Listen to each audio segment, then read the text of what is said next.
guys, thanks for stopping by my channel. I really appreciate the time you're taking to watch my content. I'm Tanya and I make budget videos with little tips and tricks that I'm learning along the way. I upload videos 2 times a week and shorts 2 times a week. So let's get into today's video. In today's video, we are going to be talking about closets and paper clutter. Whew, that's a big one right there, paper. That's like huge for me anyway. I don't know about you guys, but okay. So let's start with closets. Closets can sometimes be very hard because we tend to shove sentimental items that we don't want to get rid of, but we don't want to deal with either back into closets, right? It's like our go-to, just stuff it in the closet. Someone's coming over. So it can be rough. What I suggest is not pulling every single thing out of the closet if you can help it. We have a closet in my entryway and it has 2 shelves on it, and then it has just, you know, the regular hanging for the closets. I mean for the coats, not the closets, for the coats. And then I also had it stacked up in the very bottom, like it was stacked. This is when I first started decluttering. So I set my alarm for 15 minutes and I went, the easiest thing for me to do was to go through all the coats. My husband had like 8 coats, literally 8 coats. He had 2 good ones and then he had like 6 grease-filled, stained ones that he wore to work. So I just immediately took everything off of the hanging part because that gave me room to see what was, you know, below it and above it. So that's where I started. And I did not force him. I just said, hey, honey, you have an awful lot of coats here. Can maybe we pare this down? Can you pick out a couple, you know, or even pare it down to half? Sometimes just paring it down half makes a huge difference. And then from there, that's all I did. That's all I did that day was the coats. And then the next day, or maybe it was that evening, I can't remember, but like I went back to it later and I did another 10 minutes and I literally just went through, I don't even think I got through one whole shelf. I'm trying to think. Maybe I got through one shelf.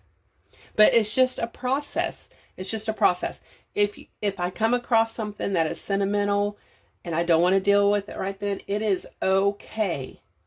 Guys, I'm telling you, it is okay not to deal with it right then if you cannot. If you can, that's great and wonderful. If you cannot, that's fine. What I did try to do though was make one of those shelves completely empty. So that way, when I came across something of sentimental value that I was not ready to deal with, no matter what part of the house it was in, I knew I had that space that I could go put it there. And then when I was ready, I could do one item at a time when I was feeling confident. If something is too hard, if you're not ready, it's okay. That doesn't mean you have to stop your decluttering journey altogether. You can just put it to the side until you are at a better place to deal with it. Also,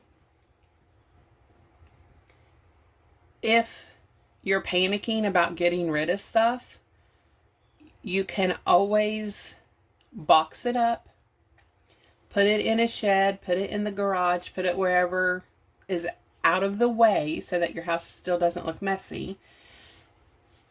Keep it for 2 months or 1 month or 3 months, whatever you decide. And if you have not went back to that box and got anything out, that means you don't need it. So then you can feel confident getting rid of it. You can do that with your clothes. You can do that with kitchen items. You can do that with any decluttering in your house that you do.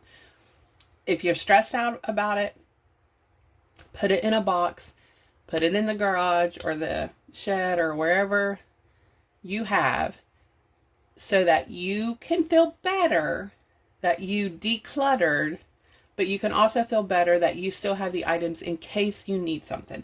I don't recommend this if you have stuff everywhere and you don't know what you have, I don't want to say hoarding situation, but it's not going to do you any good. But if there's a few things that you're like, I don't know, like I might use this twice a year, I might not, I don't know if I will this year, it's okay to put it in a box and put it somewhere out of the way. And then you can, if you don't use it, you know, you can get rid of it. And you feel better about it because you haven't been in that box, if that makes sense, okay? Tanya, how do you control the paper in your house? It is hard because paper comes in daily with the mail. And you're always getting receipts and you're getting, do I need to keep this? Do I need, you know, it's just, it's rough, right? Like, I hope I'm not the only one who's with me there. So here's a couple things that has helped me tremendously. First off, most of my bills are on auto pay. So they come out of my bank account automatically. So with that, most of them are online billing. So I can see my bill right there online or on their app or whatever it is. So I don't actually get a paper bill. That has cut down my paper clutter tremendously. I'm telling you guys, it's tremendous if you guys can do this, if you feel comfortable doing this. There are a couple bills that are not on auto pay for me. It's just not an option. So I will keep the bill, the paper bill. I will send in my payment, or I will call it in, whatever I need to do. And I will keep that bill. I will write down, if I send a check, I will write down the check number and the date. And then I just literally circle the amount due because I know that's the amount that I paid. I will keep that paper bill until I receive the next month's paper bill. And the reason why I do that is because, number one, on that next month's bill, it will show you last payment made, the amount, all that. So I know that they got it. Yes, I know that they got it through my bank, but if there's ever an issue on their end, it says that I got it, that they received payment, okay?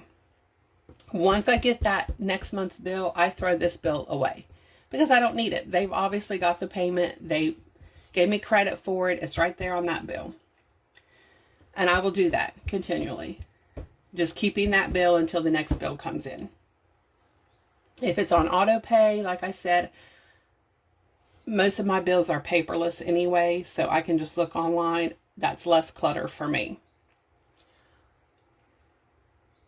Also, when mail comes in, I tried the trick.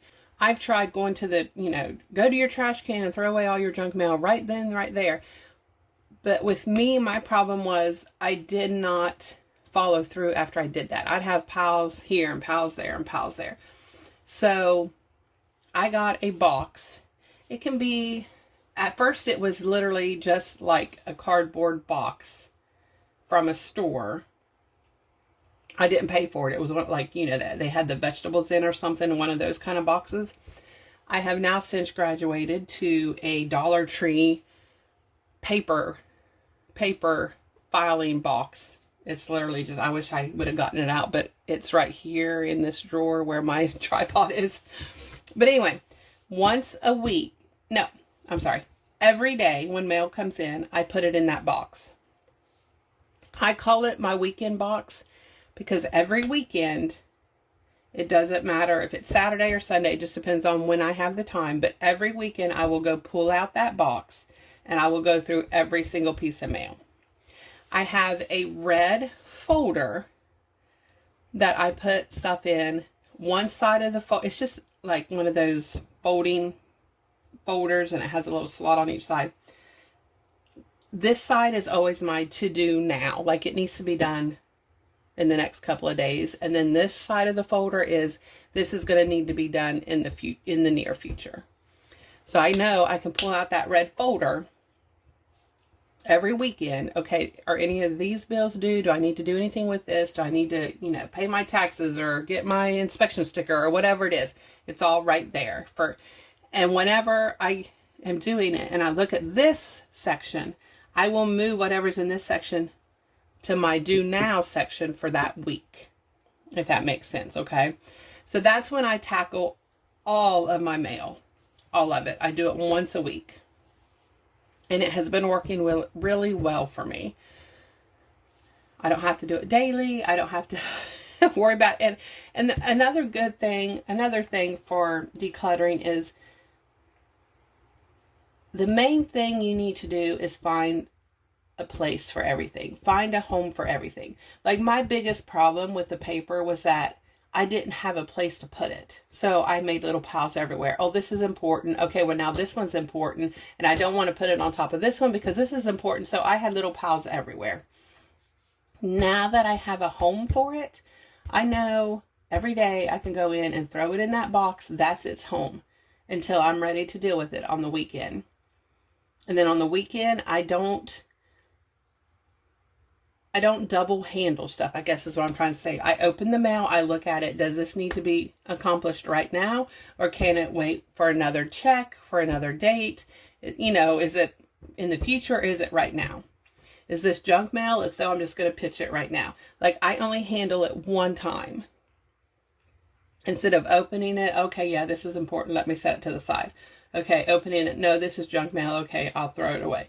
Like I handle it one time. And it's usually on the weekends when I have time. So I hope that helps. So again, online if you can, paperless if you can, and then get yourself a box. You can call it a Monday box, Tuesday, Wednesday, Thursday, Friday, Saturday, weekend, whatever it is, whenever you know you're going to have time to deal with it. That's what you're going to call it. So that way you know. But the important thing is to just make sure everything has a place and give yourself room to grow. That's important too. Like you need to make sure you give yourself room to grow, so that you are not like, okay, now I brought this into my house and I don't know where I'm going to put it. Like it doesn't have a home. What am I going to do? So those are just a little bit of tips and tricks. I think next week is going to be our final decluttering video for the month. So if you have any questions or things you want me to address, just put them below and I will try to do that. That's all for today's video. Again, guys, thank you so much for watching my content. I really do appreciate it.